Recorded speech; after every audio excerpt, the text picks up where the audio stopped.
right now on 18 Eyewitness News. And I'm tracking the potential for some severe weather on your Wednesday. Tensions are rising in the search for NSA leaker Edward Snowden.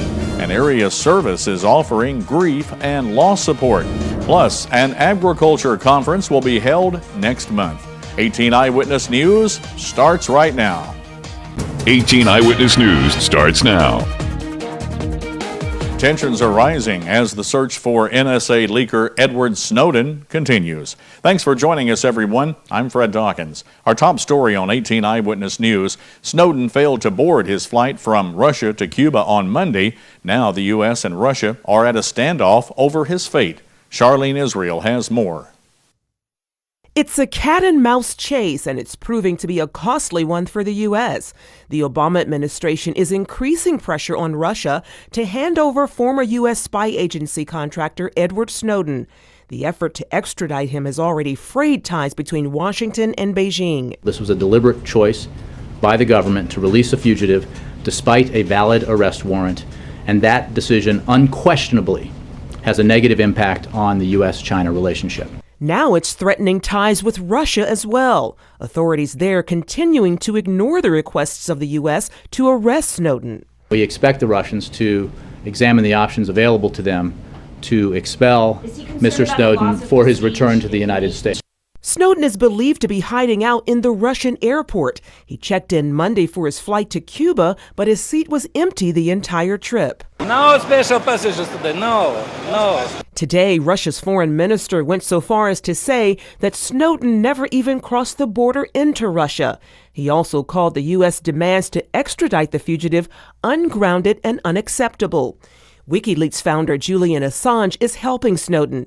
He told reporters over the phone that Snowden is healthy, safe, and in good hands. Edward Snowden is not a traitor. He is not a spy. He is a whistleblower who has told the public an important truth. Assange says the government of Ecuador has provided Snowden with refugee travel documents. He's said to be making his way there for political asylum. Meanwhile, U.S. frustration is growing, along with its concerns that the leaks have already dealt a major blow to national security. Officials say there are signs that terrorist groups are finding ways to evade U.S. detection based on information released by the leaker. And joining us now for more is Dr. Paul Bonicelli. He is Executive Vice President of Regent University, and he served in the George W. Bush administration.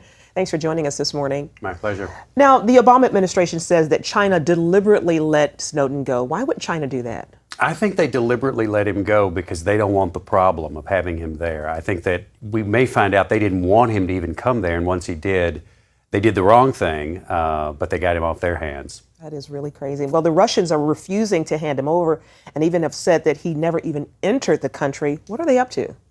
They're going to play a much more aggressive game. I mean, these are the fruits of a foreign policy that says that if you just talk and get along with people, everything will work out. And Vladimir Putin has been waiting a long time for an American president that he can push around. And I'm afraid he's getting away with that. He'll make the most of it that he can.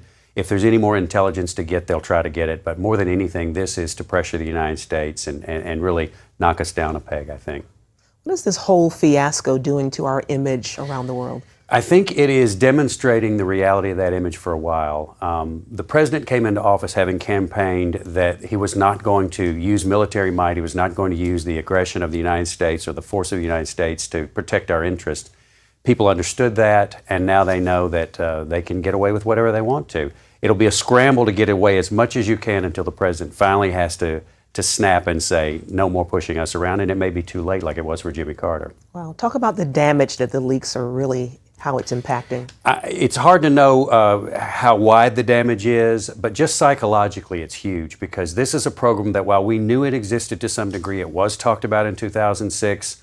The details that he's released, we don't know yet. If he really did get names, if he got the schema that shows the networks that we have across the world for using this data, for gathering this data, it could be quite severe. And whether this thing is more PR stunt for WikiLeaks and Edward Snowden to feel good about himself, or if it's a serious breach, we don't know yet. But psychologically already, it's pretty bad. Talk about the U.S.-China relations and how it's going to affect that and how it's getting worse. I think that, as I said earlier, I think the Chinese didn't want this to happen. They don't want this to. They wanted a little bit of a black eye for the U.S. because we are on them all the time about cybersecurity, about hacking into our systems for commercial as well as security interests. But I don't think they want to see a long-term breach, which is why they have gotten him out of the country, I believe, out of China. Wow. Well, some are still saying that Snowden is just a whistleblower. They point out that he did not sell his information to a foreign country. What's your view on that? I don't think he's a whistleblower because there's a proper procedure for that. You go to a member of Congress, you declare yourself, you do the best that you can to have your bona fides out there, that you're just trying to expose what you think is a crime or something like that. He's done nothing like this. He's gone straight into the arms of people who are opposed to the United States, none of whom are friends of information, or rather liberty when it comes to the internet or the press. So he's not really a whistleblower, I don't think. We're certainly keeping our eye on this one. Dr. Bonicelli, thanks for joining us. We appreciate your time. Charlene Israel reporting for 18 Eyewitness News. Human remains have been found in the Mark Twain National Forest in Carter County. Police say multiple canine teams from the Missouri Regional 6 Technical Rescue Team were in a training session when they found the remains. When the remains were found, they were in an advanced state of decomposition. No positive identification has been made yet. Police hope that an autopsy will make a positive identification. Now, we'll continue to follow this story and bring you the latest on KDKZ18.com and 18 Eyewitness News. The Greene County Sheriff's Office is investigating the death of a 46-year-old man at his home. The Sheriff's Office says that Michael Teachman was found with life-threatening injuries Monday morning after a report of a fight at the home just outside Springfield city limits. Teachman died later at a Springfield hospital. A person of interest was questioned, but no charges have been filed. Severe storms plummeted parts of the Plains and upper Midwest states on Monday. In Illinois, high winds and torrential rain triggered mudslides, downed trees, and blew over vehicles on highways. Heavy rains also flooded parts of southwestern Indiana and Wisconsin. In New Hampshire, a major storm caused dangerous lightning. 23 Boy Scouts and 3 adult counselors suffered burns after lightning struck a camp in Belmont.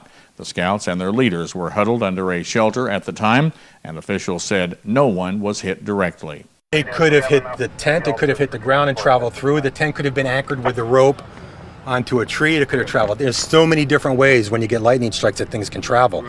Now Dustin Kopp is here with a look at our first forecast. And Dustin, are we going to be looking at thunderstorms in the near future? Good evening, Fred. Good evening, everybody. Temperatures on the warm side today, and they're continuing to be on the warm side. Near 90 degrees in most areas, 88, 89 degrees. For tonight, though, we will continue to be on the warm side and a partly sunny sky at 7 p.m., 89 degrees, 84 by 9, and 79 degrees with clear skies at midnight. How low will the temperatures go tonight and how high will they get tomorrow? I'll let you know coming up in your Storm Tracker weather forecast later on. Up next on 18 Eyewitness News, an area service is offering grief and loss support. That story coming up only on 18 Eyewitness News. When you're recovering from a traumatic injury, the last thing you need is an unexpected bill. Because most health insurers pay only a part of air transport, Archair Medical has a solution, the Omni Advantage program. For a membership fee of $49 per year, Omni Advantage guarantees you and other covered family members will not have to pay anything that your health insurer doesn't provide. In an extraordinary emergency, the last thing you need to worry about is cost. Contact Archair Medical or visit them on the web to discover all the advantages of Omni Advantage. You're watching 18 Eyewitness News with Fred Dawkins and Dustin Kopp. 18 Eyewitness News continues. The New Beginnings Community Services Incorporated in Park Hills has a new name but offers the same grief and loss services as before. Kathy Grogan tells 18 Eyewitness News that these groups have been around for a long time, more than a decade to be exact. Kathy tells us that at least 5,000 people have come through these groups. So many people have come through that the group had to expand. When we started the group, our intention was to meet once a month. And just almost immediately, the group wanted to make it once a week, so we did. Within just a few months, that group was too large. So we sprung off and started a second group. The first group was an evening group. We started a day group that met weekly. So what was intended to be 12 times a year is over 100 times a year now.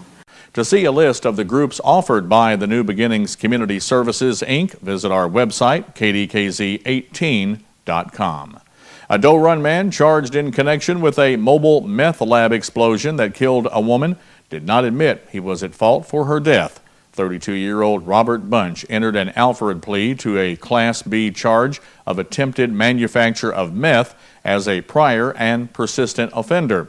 By entering an Alfred plea, he did not admit to any element of the charge, but recognized there was sufficient evidence for trial. He had originally been charged with attempted manufacture of a controlled substance, possession of a controlled substance, possession of a chemical with intent to make meth, and second-degree murder for the death of 31-year-old Kimberly Bell. As part of the plea agreement, those other charges were dismissed. Sentencing has been scheduled for September 4th. The prosecutor's office will be asking the judge to sentence him to 24 years in prison. Police in a western Missouri city are looking for whoever opened fire hydrants throughout town, draining about 360,000 gallons from a water tower. It happened sometime early Sunday morning in Sweet Springs, Missouri. Several hydrants were opened throughout the community, drawing hundreds of thousands of gallons of water from the tower and flooding city streets. Police are estimating damages to the streets affected as vandalism at around $5,000. An immigration reform bill that offers citizenship to millions is one step closer to passing the Senate. A final vote to send the bill to the House is expected this week. Debate is raging in Washington not only about the bill, but about the threat it poses to the Republican Party. John Waggy explains. Some in the GOP are sending out dire warnings that the party is through if it doesn't get on the right side of the immigration bill. If we don't pass immigration reform, if we don't get it off the table in a reasonable, practical way, it doesn't matter who you run in 2016. We're in a demographic death spiral as a party, and the only way we can get back in good graces with the Hispanic community, in my view, is pass comprehensive immigration reform. If you don't do that, it really doesn't matter who we run, in my view. But many conservatives are concerned that politics is pushing lawmakers to pass a 1,200-page immigration bill in the same way Congress passed Obamacare in 2009.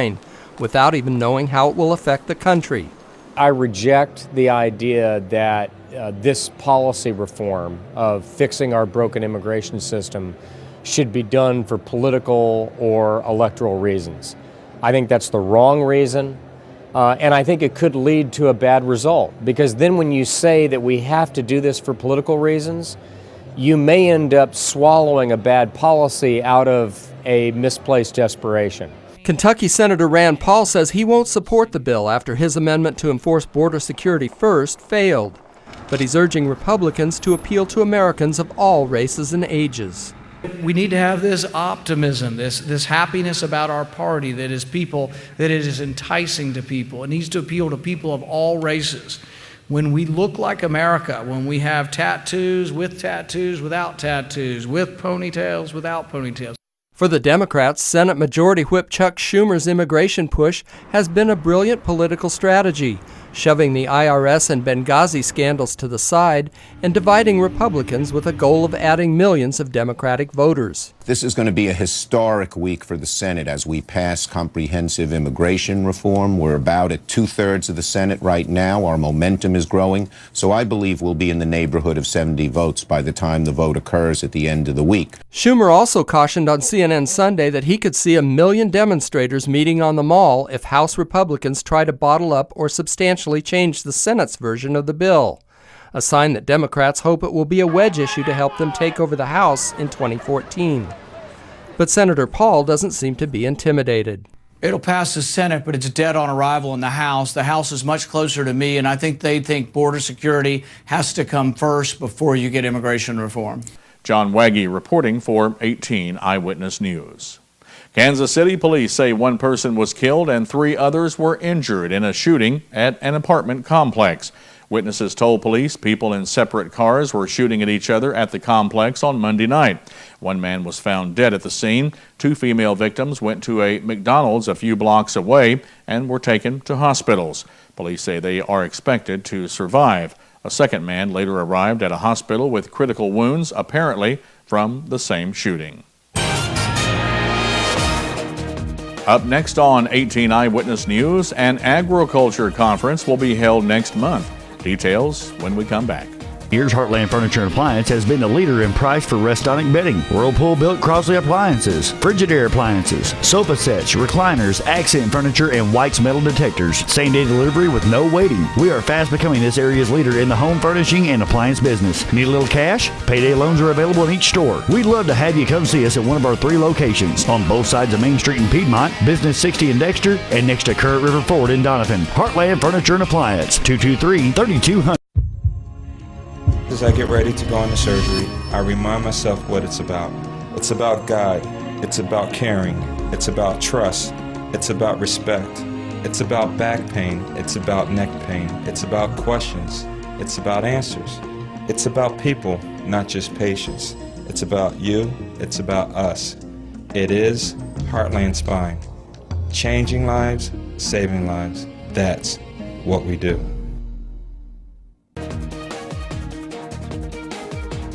An agriculture conference in Jefferson City next month will include sessions about marketing, organizing a business, and hiring employees. The Missouri Department of Agriculture says the 2013 Agri Missouri Conference is scheduled for July 21st through 23rd. The event will feature panel discussions, speakers, and workshops for individuals and businesses operating at farmers markets, on the farm, and through storefronts. Attendees will also get the chance to visit several agritourism operations, including bed and breakfasts and wineries. Although the conference is open to the public, registration is required for most events. A cattle producers group wants Governor Jay Nixon to sign legislation relaxing potential penalties when livestock get loose. Livestock producers currently can be charged with misdemeanor animal neglect if they fail to provide adequate care or control that results in substantial harm to an animal. A bill pending before Nixon would apply that the animal neglect charge is only to inadequate care and not poor control. Instead, the bill creates a new offense of animal trespass, defined as knowingly failing to provide adequate control of animals for at least 12 hours. It would be an infraction on a first offense and a misdemeanor only for repeat offenders. The Missouri Cattlemen's Association says the bill could spare producers from being made criminals when cows walk over a fence. A medical examiner has identified a body found over the weekend in the Missouri River near Kansas City as 20-year-old Cody Sywick of Overland Park, Kansas. The body was recovered Saturday morning in Clay County after it was spotted by a fisherman. The Missouri State Highway Patrol says an early investigation indicated that Sywick drowned, but an investigation is continuing. A special graduation for some special students. These 4 to 7-year-olds are all profoundly deaf, but they have learned how to talk and be understood at the Center for Hearing and Speech. Now they are ready to graduate and move on to classes at mainstream schools. We brought some cupcakes. What kind of cupcakes? A graduation cupcakes. To see her from where she started at to the point to where she is now is really emotional. They might not understand why they have to wear caps and gowns, but they do know that joining the hearing world is a big deal. They even delivered speeches that committed to memory. Will we see any severe weather on your Wednesday? I'll have the details coming up next in your Storm Tracker weather forecast. More than 70% of the U.S. experience back or neck pain within our lifetime. For many, it goes away within 4 to 6 weeks, but some require more than just time. If you need help treating your back or neck pain, contact Dr. Frank Hayward at Heartland Spine Institute. Dr. Hayward is the area's expert in minimally invasive and laser spine surgery. Tiny incision, big results. Changing lives, saving lives. That's what we do.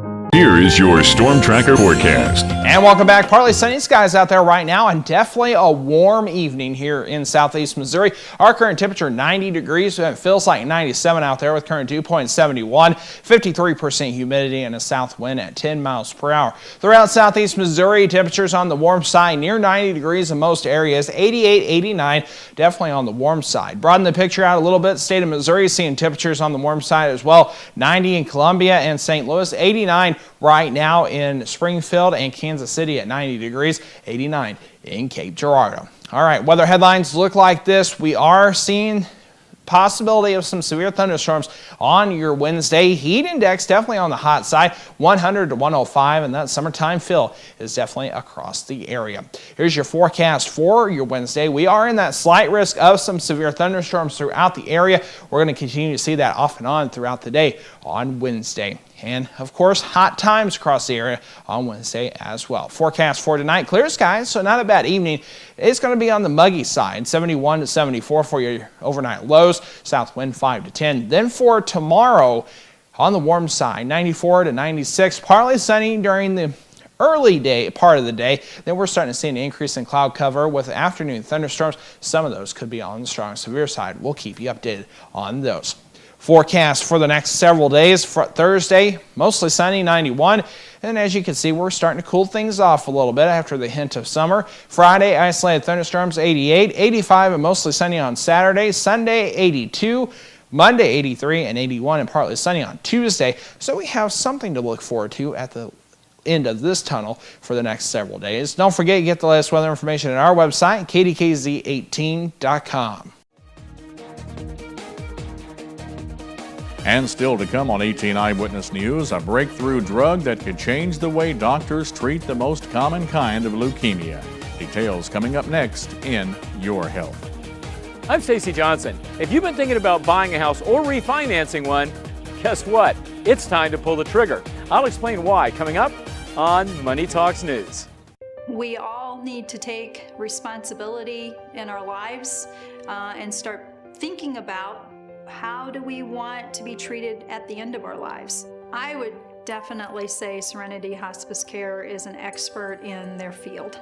24 hours a day, 7 days a week, there's help a phone call away. If it were me and I was diagnosed with a terminal illness, absolutely, I would choose Serenity Hospice Care. When you're recovering from a traumatic injury, the last thing you need is an unexpected bill. Because most health insurers pay only a part of air transport, Archair Medical has a solution, the Omni Advantage program. For a membership fee of $49 per year, Omni Advantage guarantees you and other covered family members will not have to pay anything that your health insurer doesn't provide. In an extraordinary emergency, the last thing you need to worry about is cost. Contact Archair Medical or visit them on the web to discover all the advantages of Omni Advantage.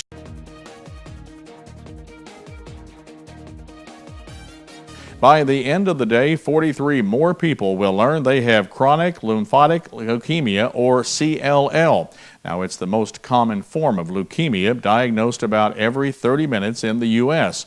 Until now, treatments have only been moderately successful. But as Clark Powell shows us, a new, small, gray pill could change that forever.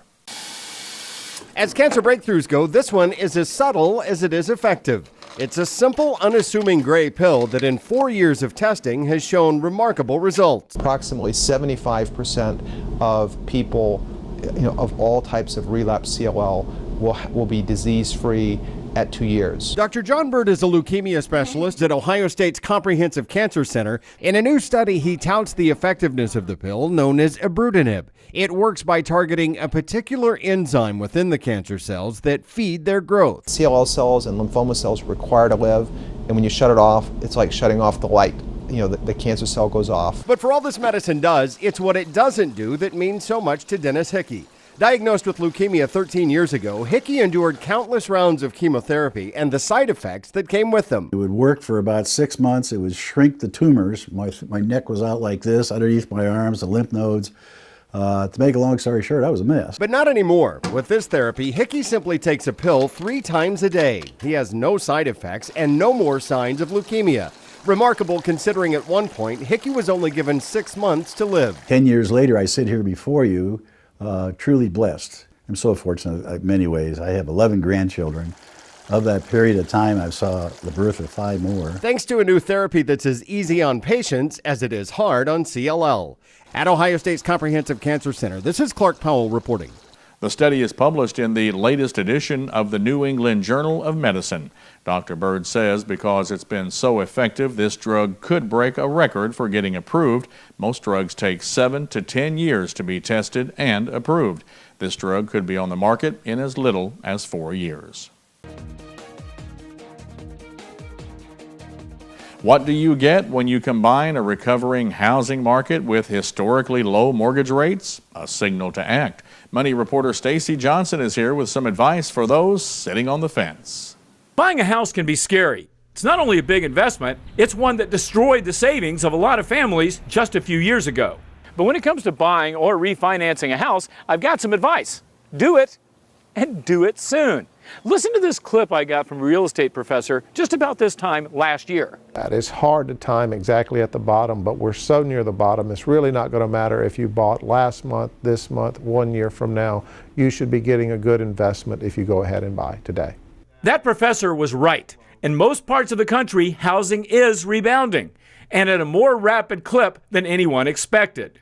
Reason number 2 to buy? Interest rates. Thanks to the Federal Reserve, they are so low, it's practically ridiculous. To be able to borrow mortgage money at less than 4% is a screaming deal. And mark my words, if you don't, 10 years from now, maybe less, you'll wish you had. Now, obviously, not everyone should even buy a house, and not every house is a good deal. And you've got time. Neither rates nor prices are going to increase radically overnight. But look, when you can buy something at the same price it was 10 years ago and borrow money at less than 4% to do it, I'd consider it. Of course, buying a house is complicated, and so is finding the right mortgage. That's why we've got lots more information on exactly how to do it right here at MoneyTalksNews.com. Just do a search for real estate. For Money Talks News, I'm Stacy Johnson. As Stacy said, he's got more information and links at his website. To get there, just go to our website, KDKZ18.com, and click on the Money Talks link under the Lifestyles menu. For 15 years, Heartland Furniture and Appliance has been the leader in price for Restonic bedding. Whirlpool built Crosley appliances, Frigidaire appliances, sofa sets, recliners, accent furniture, and White's metal detectors. Same-day delivery with no waiting. We are fast becoming this area's leader in the home furnishing and appliance business. Need a little cash? Payday loans are available in each store. We'd love to have you come see us at one of our 3 locations on both sides of Main Street in Piedmont, Business 60 in Dexter, and next to Current River Ford in Donovan. Heartland Furniture and Appliance, 223-3200. This is Sports Zone. One Royals hitter who has taken well to the change in batting coaches, which saw the hiring of George Brett and Pedro Grifo on May 30th, has been first baseman Eric Hosmer. After hitting .261 in the first 2 months of the season, Hosmer is hitting .306 this month to bump his average up to .275. However, the team hasn't improved at all in overall average or power. In fact, things are worse. Before Brett took over, the Royals were hitting .261. Since then, they're hitting .247, and they're hitting fewer home runs and extra bases. When the Royals traded with Tampa Bay for starting pitcher James Shields, they had to give up their #1 prospect, outfielder Will Myers. The Royals' 3rd-round pick of 2009 was playing in his 8th Major League game at first at home in Tampa Bay Monday night. Former Missouri Southern football player Jeremy Johnson has pleaded guilty to charges in a crash that killed 2 of his teammates. The 21-year-old Johnson pleaded guilty to 2 counts of involuntary manslaughter in Jasper County Court on Monday.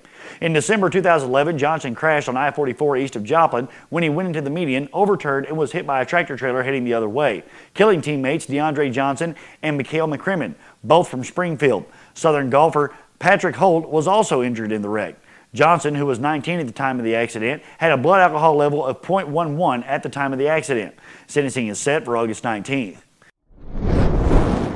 After one round of the junior girls' 4-state championship, Missouri has a 23-shot lead over defending champ Iowa, with girls from Nebraska a distant 3rd and Kansas at 4th at Manhattan Country Club in Manhattan, Kansas. Missouri has a team score of 303, and that's Today in Sports. That does it for 18 Eyewitness News, everybody. Thanks for joining us. Dustin and I will see you tomorrow. Until then, God bless. When you see news happening in your area, let us know about it. You can call our news department at 573-701-9590 or email us at news@DawkinsBroadcastGroup.com.